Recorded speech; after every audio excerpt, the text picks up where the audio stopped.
In this video, I will be demonstrating the front post puff stitch.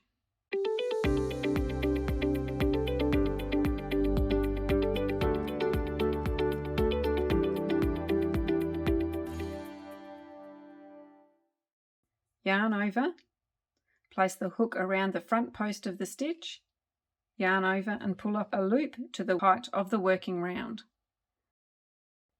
Yarn over, around the post, yarn over, pull up a loop, yarn over, around the post, yarn over and pull up a loop, and once more yarn over, around the post of the stitch, yarn over and pull up a loop.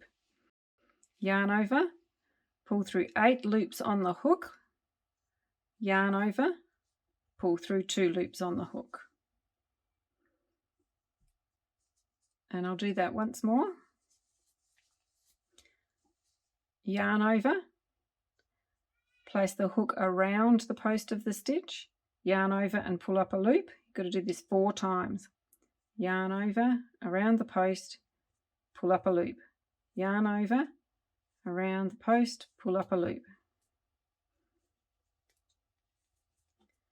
Then yarn over, pull through all loops except one, yarn over, pull through 2.